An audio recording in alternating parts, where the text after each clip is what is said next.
Just my people as the hot, it don't happen, no. Charles of Arise TV in shock as Americans disgrace Reno Mockery. They disgrace and life on TV. It just pay me say no be Rufa of Arise TV interview these people. Just what in talk say Nigeria does not want them to intervene in terrorism issue, but they keep on begging Americans for money. Just watch, share, and talk with us in the comment section. Since 2019, this is my 6th time in Nigeria since then. It's been entirely focused on understanding and telling the story of the internally displaced. And the filmmaker, Mr. Gibbs, is my producer for a film a documentary film that we've been producing now for many years, all through Nigeria. And getting the stories and profiles of these displaced people, which I'm startled that people don't talk about that more. There's estimates anywhere from 4 to 10 million Nigerians who were peaceful, productive people that are now denied and ground down and given no chance to get back. And that's the larger, to me, tragedy, the byproduct of this. I see children. A lot of them, multitudes, millions, literally, of children growing up believing that power comes from violence and that being peaceful is death, and that's a curse on this nation if there's no intervention. Our schools, we have so many testimonials. The kids show up wanting to get guns and go back and kill, and they get an education. They want to go back and rebuild.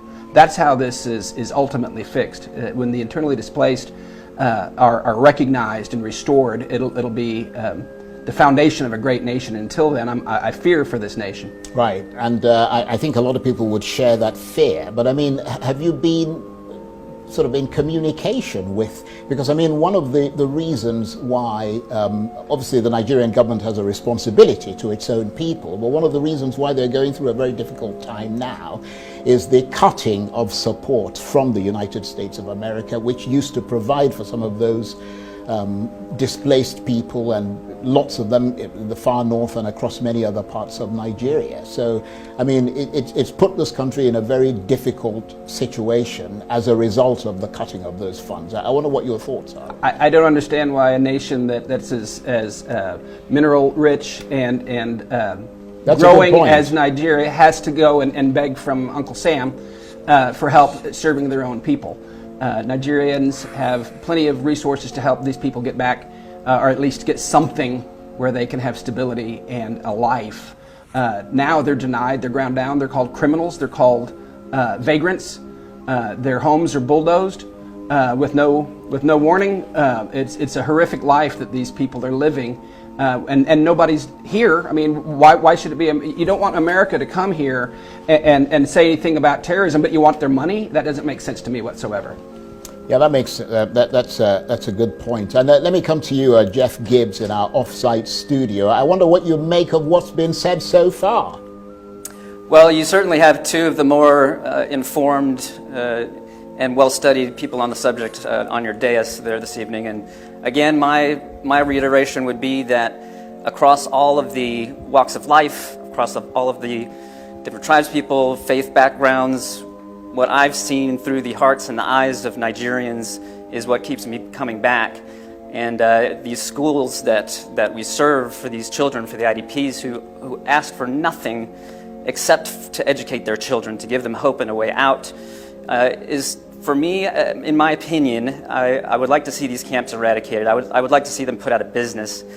We do need to serve these children and these IDPs, but they need to be restored, and that's what I would like to make out of this.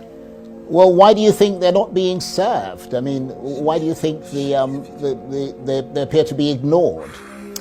It's a very good question, and based on the discussions that I've been tangential to, I don't have a good answer for you on that. I would have to defer to Mike. Well, let me defer to Reno Mockery, who's got an ear to the ground and who is, of course, Nigerian. What are your thoughts on that? Well, I think what the mayor said and what you said, I mean, I don't think you guys have addressed the issue. You see, there is a moral responsibility on the United States because this problem was brought to Nigeria's doorstep by the actions of the Obama administration. If the Obama administration had not intervened in Libya, if Gaddafi was a nasty piece of work, but he stabilized his country. If Gaddafi had not been killed and if all those foreign mercenaries hadn't left Libya to come here, Boko Haram started. They were not violent at the beginning. Mohammed Yusuf used to have debates. He had a debate with Issa Pantami. He had a debate. That's what he was doing. He was killed, and then these guys came in and they did a hostile takeover of Boko Haram, and then that was what happened. They had arms. If the United States had not done what they did in Libya, we would not be facing a torrent, not just us, the Sahelian countries. So they just say that, okay, well, we've got minerals and we've got this, and you don't know. No, no, no, no.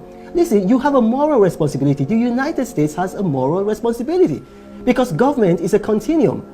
You know, so we've seen in cases whereby the United States has paid reparations. We're not asking. Under Obama, they used a law called the Leahy Law after causing a problem to deny this country weapons. We had to go and purchase weapons on the black market. So Nigeria is paying a price for a problem that we did not cause. So, I mean, I don't want people to just come here and just say, oh, look, our president did say, I think this was about 2 months ago, that, look, I don't need President Trump because I have met my revenue target. We're doing the best that we can as a country.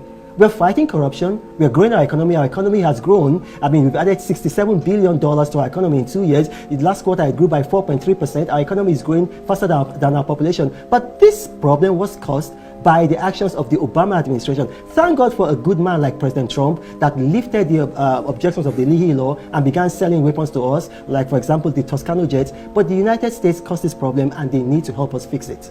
I wonder what your reaction is to that, Mayor Arnold. I mean, the suggestion is that part of the problem in this country was sort of initiated, if you like, certainly enabled by the United States and its policies in Libya. It was not just policies in Libya, but the policies here. Barack Obama, his Arab Spring foreign policy, I believe he endeavored to do a takeover or facilitate one here in Nigeria.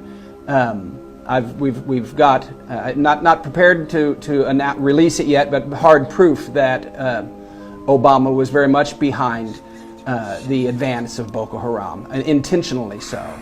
And Obama holds a lot of the blame. There's no doubt about it. So, I mean, I guess the million-dollar question is, how do we change the narrative in America? Let me come to you, Jeff. You're a filmmaker. That is a powerful way of getting emotively through to the American people.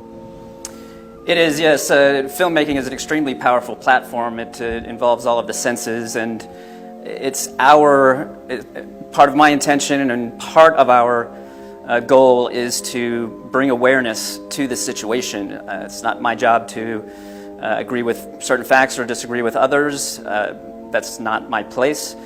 So this film, it's meant to bring awareness. This is an excellent time for it. The world is, we're just starting now. Mike and I have been at this for years, trying to tell people about it, and it's just breaking now kind of on our shores. And the attention is there for it, and I would like the truth to be heard, and I would like to see hate fought with love. Okay, and Rena, let me just get you to summarize what has happened today, and the most important thing, I suppose, how do we change the narrative in America? Well, what has happened today is that these fact finders have come and they've met with the leadership of CAN. They've also met with the leadership of JNI, which is the apex Muslim or rather Islamic body. And for one, they've agreed that there's no Christian genocide. Mayor, am I right? I'm fact-finding, Reno. I don't know the legal definition of that term, and I think it'd be premature, and I've diminished my credibility. I think that's a good point. Okay, but I think I've diminished my credibility if I made a declaration before the fact-finding. I mean, you've literally got to Nigeria, so you need time to sort of do your homework. I know that there are victims on both sides. Okay, excellent. So that's the thing. So we've been able to establish that there are victims on both sides and that these individuals are terrorists.